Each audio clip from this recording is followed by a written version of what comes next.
Assalamualaikum kahatur ka pamirsa sadaya nuju manco ngabandungan dongeng Sunda di Catur Sunda Channel. Mugia para wargi sadaya aya dina kasehatan sareng panang tayungan Allah Subhanahu wa taala. Sataacan dilajeng ngabandungan dongengna tim kuring salaku admin ieu channel bade merdih ka pamirsa sadaya kanggo ngarojong kana ieu channel ku perantara noel subscribe na oge toel oge gambar loncengna like jempolna oge komen oge mangga kitu pamardi sim kuring mugia kasayan para wargi sadaya dibalas ku Allah Subhanahu wa taala amin ya robbal alamin. Mangga dilajeng ngabandungan dongengna sok der.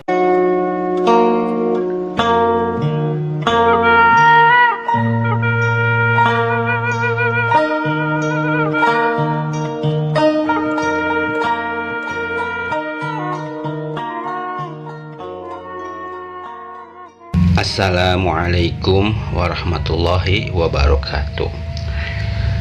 Bagia pamirsa sadayana tepang dangu deui sareng Mang Odik dina neraskeun jejer carios gumilar. Urang ngahanca deui dina jejer carios anu kakantun kamari tapi saat acan dilajengkeun kana carios lajenganana atau hancaana sakali deui Mang mundut pantosana ti pamirsa sadaya kanggo ngasubscribe ka channel ieu. Mangga kapal wargi anu teu acan ngasubscribe mangga geura pijit eta tombol subscribe na oge like na gambar jempol tas gambar lonceng na oge ditoel kanggo supados saya uploadan enggal tiasa kauninga. Oge teu boleh Mang nyuhunkeun kritik atau pisarana di kolom komentar mangga diketik naon wae anu janten unek-unek atau napi pak lebetan ti pamirsa sadayana mangga diketik diserat tina kolom komentar. Mangga atuh urang lajengkeun kana carios salajengna.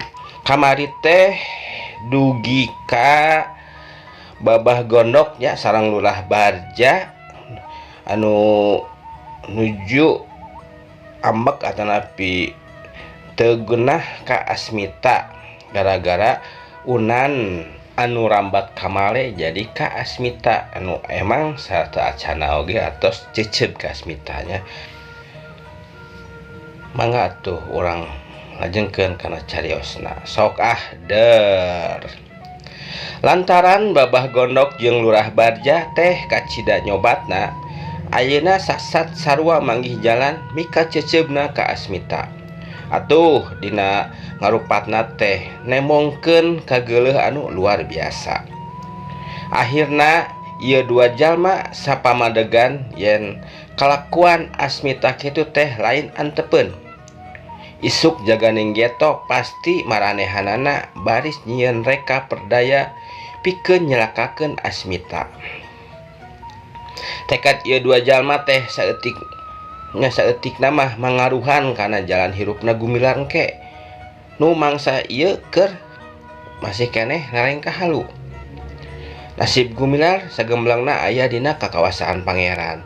Tapi reka perdayana manusia nu mika giruk ka indung bapana jadi marga lantaran gumilar ke hirupna kadungsang-dungsang.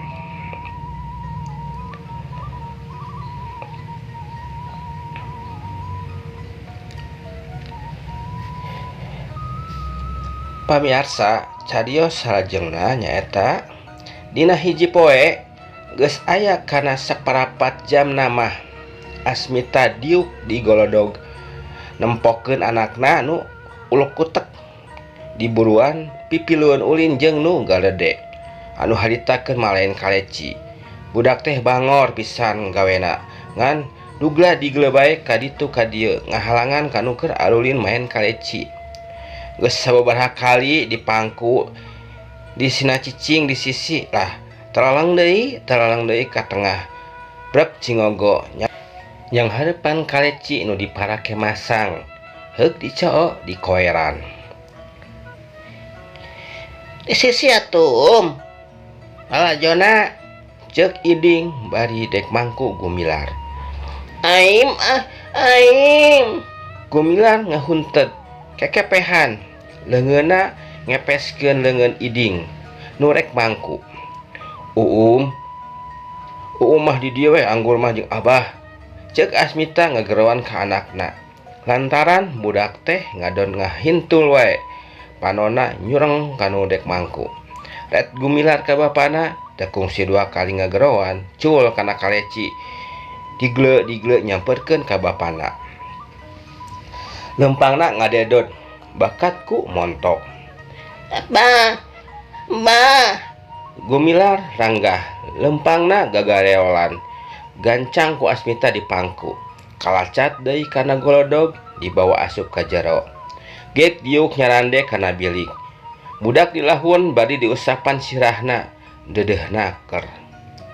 Jurung kunung Gumilar cengkat tina lahunan bapana. Ugal-ugil heseueuna ker. Maklum berateun ku awak. Heug ku Asmita dibantuan dijungjungkeun. Reka mana atuh teh? Cek Asmita bari leungeunna mah teu lesot. Ma. Budak teh nembalan. Meureunnan maksudna mah hayang ka indung. Ulah ngoprek atuhnya. Digle budak teh ka dapur nyamperkeun ka indungna. Dianter ku tutupan bapana. Nu padet ku kadeudeuh tur daya hinggana. Kakara oge nepi ka dapur geus kadenge nyesih gogorowokan. Alah, bangor mah. Bawa ka dinya atuh Kang. Ieu geura angeunun diacak-acak. Torojol Asmita nyamperkeun. Najan dicarek budak teh ku indungna leungeunna mah pakupis ngacak-ngacak ayakan. Yap ka dieu jang. Ka dieu yeuh jeung abah da bager mah. Bari regeyang budak teh dipangku dibawa ka jero imah. Gek diuk dilawang nempokeun budak nu keur arulin. Lamun seug abah aya di dieu piraku teu ngarasa bunga. Ningali incung geus sagede kieu. Cek geurentes hatena bari nempo sirah budak nu keur dilahun.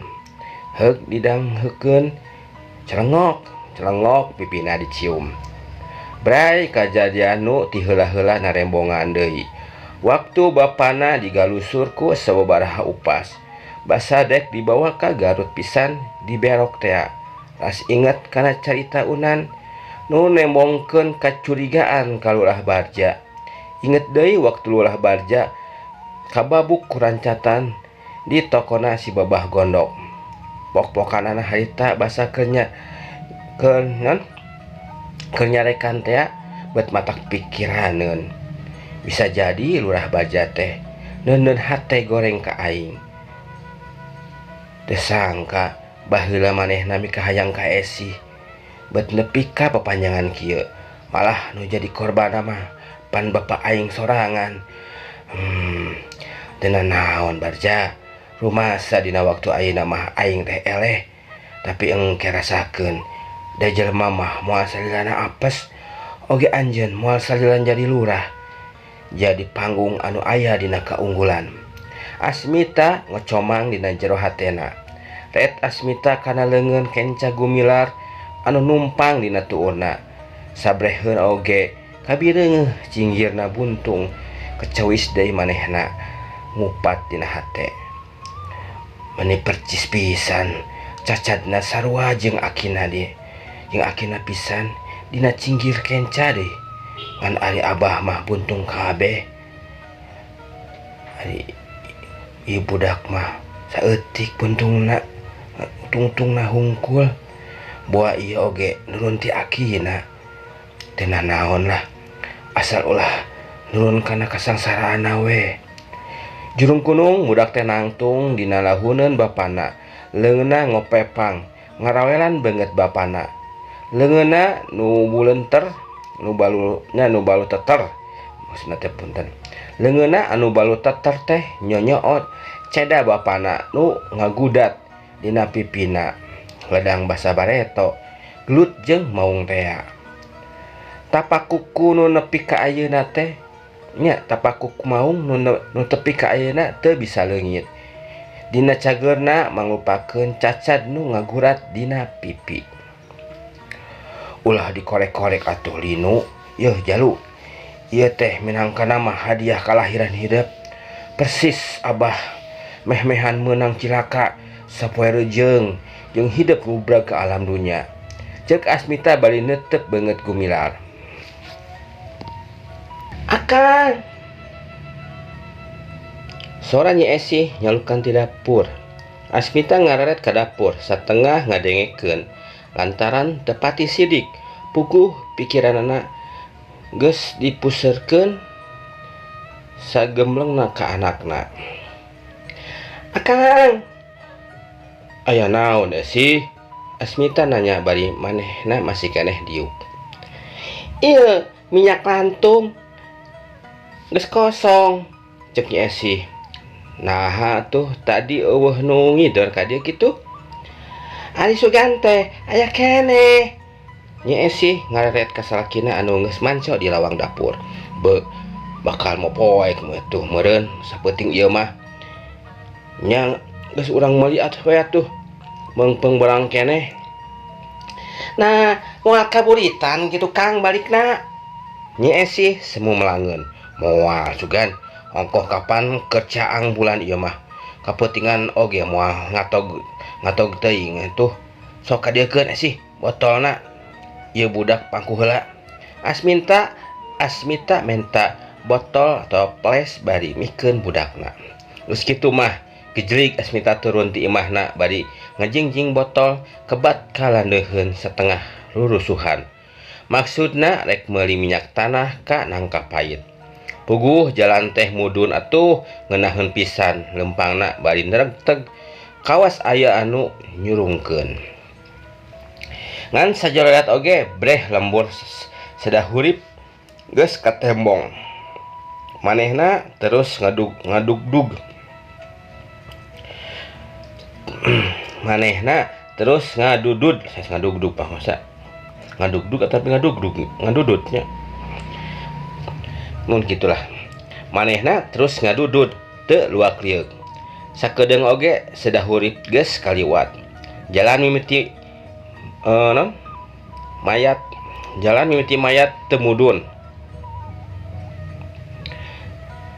Jalan mimiti mayat teu mudun teuing. Mayat di dieu teh rata nya sanes mayat bahasa Indonesia. Mayat bahasa Indonesia mah eta layon gitu nya. Ieu mah mayat bahasa Sunda. Jadi rata jalan teh. Jalan mimiti mayat teu mudun teuing. Lempangna mimiti di kendoran. Itung-itung ngareureuhkeun napasna. Tapi sakedeung deui manehna anjog ka nangka pait. Bras ka jalan aspal. Asmita mengkol ka katuhu. Toko si babah gondok geus tutup, tapi ari pantonna mah muka keneh. Malah si babahna oge keur ngajanteng di hareup. Mesen minyak lantung tokeh, ceuk Asmita bari nyamperkeun. Si babah gondok lain nembalan kalakah nyerengeh bari melong kana beungeut Asmita. Neuleu cedakna nu ngagudat dina pipina. Atuh sanajan manehna teh geus nyahueun yen eta teh urut gelut jeung maung tea, tapi saban prok patepung sok melong weh pi kasebeuleun. Meuli minyak oke. Asmita nyarita deui. Teu ieu mah malirek kana patalakuna si babah nu matak teu pika ngeunaheun teh. Hanya si babah teu kebat nyaritana lantaran ras inget kana kageuleuhna dumeh Asmita tara ngajual arang deui ka manehna. Ayeuna rek dibales moal dibere meuli minyak tanah. Mangkaning warung-warung sajian geus tarutup. Ongkoh deui can puguh aya di dinu sajian mah. Rek meuli minyak lantung tokeh. Buru-buru atuh bisi kaburu-burit. Asmita bangun anu geus teu sabar.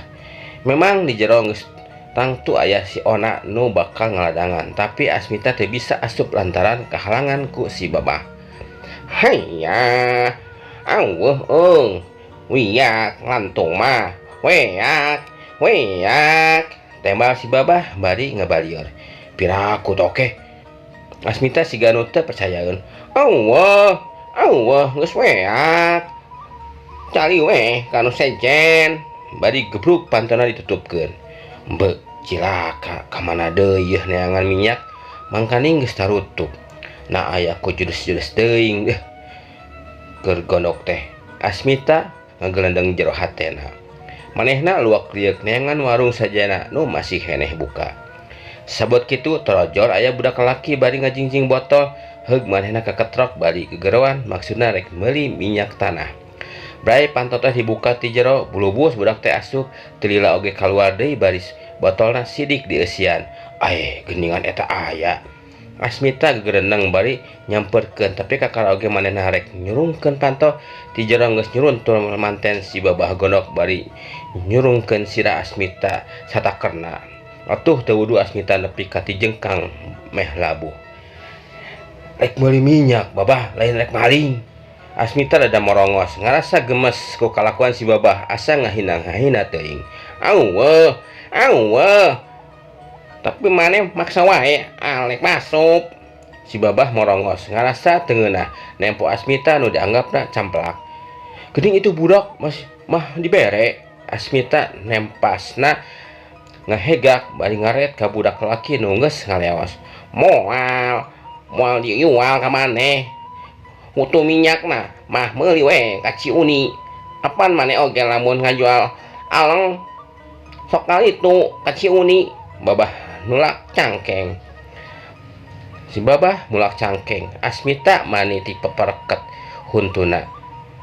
Nahan amarah barang ngadenge jawaban si babah kitu teh.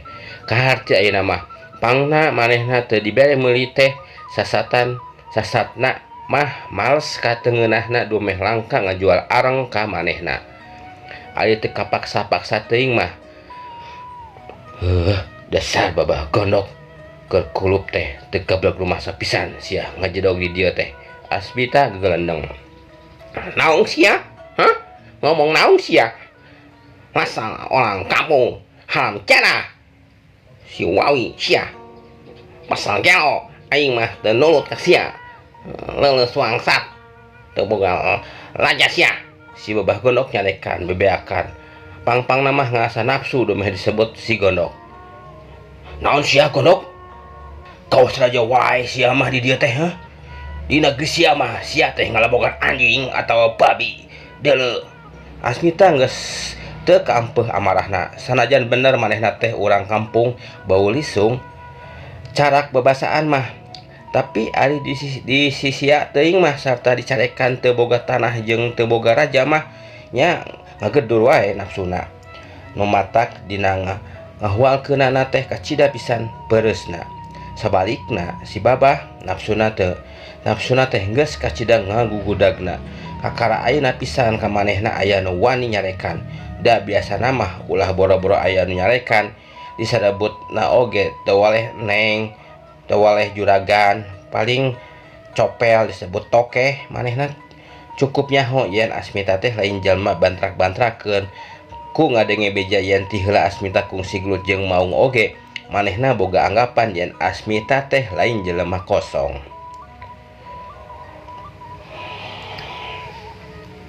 Tapi sok sanajan kitu manehna saeutik oge teu ngarasa seber ngingetkeun kana pangarti manehna bawati nagri luluhurna anu mangrupa elmu kuntau sanggup pikeun yang harepan 10 urang pantar Asmita. Anu mata kakara oge Asmita ngalingkupkeun bibirna kalawan cepet alabatan panah anu ngablesat tina gondewa. Manehna ngablesat ngirimkeun panarajangna mangrupakeun tusukan 2 ramo kana gegerong lawan. Asmita ngaranjuk teu sangka si babah teh boga maksud rek managatkeun nyawana ku jalan rek norobos dan nobros genggeronganana. Kalawan rikat sakilat manehna ngejat di gigir bari hiuk ngababukeun botol kana ramo si babah. Pre botol teh pepes mancawura teu beda weh dibabukeun kana besi. Asmita ngaranjuk ngadua kalian leuwih-leuwih manehna ngarasa reuas Dumeh ayeuna ramo-ramo si babah terus nyuruntul rek nobros iga burung anu jolna ti gigir. Memang kuluncatna Asmita ka gigir, si babah oge geuwat ngarobah kuda-kudana nuturkeun gerak Asmita ka gigir. Tapi Asmita rikat narik suku kencana ka tukang bari ngababukeun potongan botol anu masih dicekel. Si babah ngarti kana pibahayaeun teu sanggup ari kudu ngadukeun ramo-ramona jeung juru beling anu marencos tur seukeut. Teu beda we ti pakarang, sakilat ramo anu rek dirojokkeun teh ngaleungit paletrak. Karasa aya nu antel kana pigelang leungeun Asmita nepi ka potongan botol teh mecleng. Nu akibatna Asmita luncat mundur ka tukang, teu wudu leungeunna ngarasa nyeri oge. Wontong ngejasia, tong wontong ngejasia, rasal orang kampung, temoga lanjasia. Cek si babah bari jebi, nyenyehkeun anu dipalar sangkan Asmita nafsuna tambah ngagugudag, anu akhirna dina ngalawan teh pasti ngababi buta. Jamak dulu, Ciloreng, ukul getek dulu, asa diusapan kokodaona atau aku hulu dungul sia. Temal Asmita ngahualkeun bari ngahaha. Puguh we jadi senjata makan tuan, si babah anu tadi mancing ngarasa lengan ngadengeng panghina nu jadi lawan. Anu akhirna manehna sorangan nu leungit temah wadi. Dina ngayakeun panarajangna teh geus teu dibalitungkeun kumaha untung rugina. Hinyat, si babah luncat narajang. Narajangna teh lir upama Raja Wali nyamber bagong, sukuna ngalayang ramona meber.